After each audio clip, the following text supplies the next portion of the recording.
Hi, I'm Rich with insideHPC. We're here at SC16 in Salt Lake City, and today we're at the Asetek booth with Steve Branton. Welcome to Salt Lake, sir. Thank you, Rich. Good to see you again. Well, thanks for having us back. Steve, I think we should start at the beginning for folks who might not know. Who is Asetek and who do you help? So Asetek is a manufacturer of data center liquid cooled. We make cooling for individual servers and racks and all the way out to the whole data center. We deliver a number of values: energy efficiency, water savings, and performance. And we're very pleased at this show to be talking about new deployments that we're now in the top 500. So first, we have a system at Oak Forest PAX in Japan that's number 6 on the top 500 list. So congratulations to my friends at Fujitsu. That was a big accomplishment. That's a KNL cluster. So very new technology that we've liquid cooled. We also have 4 new top 500, top 200 systems with Penguin at national labs, Sandia, Lawrence Livermore, and Los Alamos. So congratulations to Penguin on getting those placements. It's very exciting for us. Proves that we're a serious player in the marketplace. Yeah, these are the fastest machines in the world being cooled by Asetek technology. Absolutely. Yeah, all right, so my next question, Steve, is about flexibility. How does Asetek deliver that for customers? Okay, well, let's walk over here. Okay. So, in the past, we've predominantly talked about our direct-to-chip rack CDU system, which is a data center level liquid cooling system. It gets all of the heat into liquid and takes that out of the data center in all liquid path where it can be disposed of for free.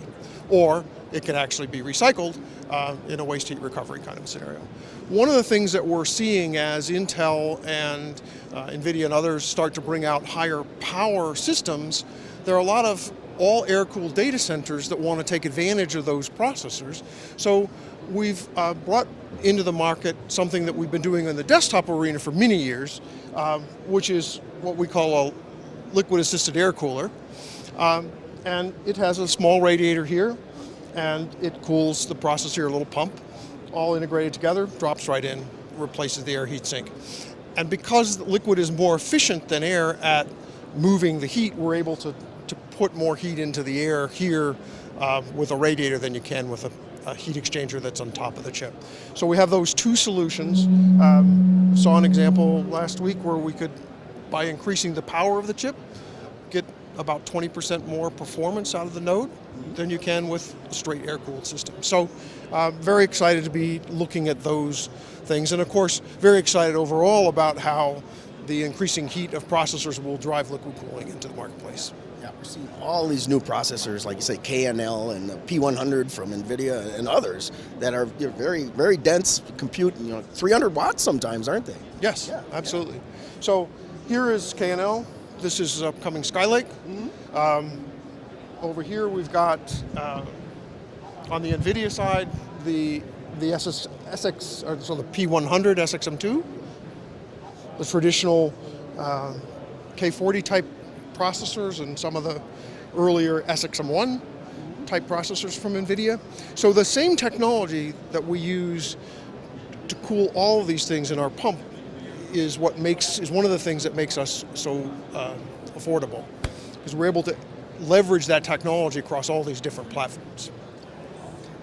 Because affordability is something that, I haven't really got my arms around when it comes to liquid cooling. It would just seem to be naturally be more expensive to do this than the standard air, wouldn't it? Yes, well, it is a little more expensive than the standard air. Our original name for the pump was low-cost liquid cooling, so we've been driving to make liquid cooling affordable for many, many years. And that started, of course, in our desktop business. And we've then taken that volume that we have in the desktop business. We build about 100,000 liquid coolers a month. That volume we're able to leverage into the data center market. So that helps on the affordability side. And then a couple of other things we've done. Many of our direct-to-chip systems use dripless connectors. Now there's many fine dripless connectors on the marketplace. But if you're a dripless connector manufacturer, one of the things that you want to do is make one product that solves the needs of many customers.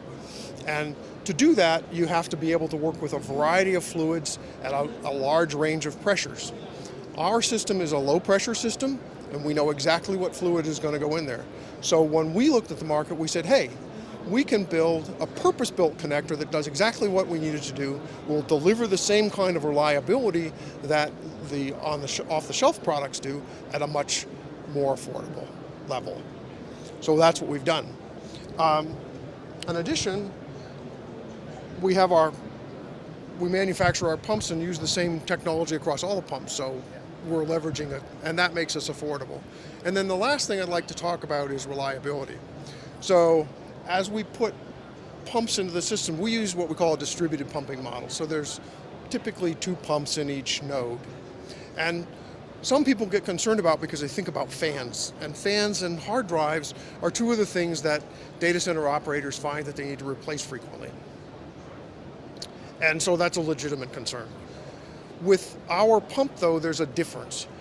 When you build a fan, you put it together in the factory, you lube the bearings, and you send it out into the world to work for as long as it will work. With our system, what we've got is we want to make sure first there was no shaft bearing in the pump to leak. So we magnetically coupled the impeller to the stator, so there's no bearing to leak. And because we've done that, all of the revolving parts, the moving parts, are inside the liquid. The liquid has propylene glycol in it, primarily as an antifreeze at one level, but propylene glycol is a natural lubricant. So we've got a ceramic bearing running in there that's constantly being relubricated and liquid cooled. And that makes these pumps reliable. Just in the data center deployments that we've talked about over the past couple of years, we've got 160 million operating hours on our pumps with no failures. So if you translate that back, that's, some people would call that 160 million hours of reliability or MTBF. And so it's a very reliable pump and a very reliable process. And we're very pleased that that's working out for our customers the way it is. That's great. So you're delivering value to customers with more energy efficiency, and you're working to keep the cost down so they can get that OPEX and CAPEX and those things that they're after. Absolutely, absolutely.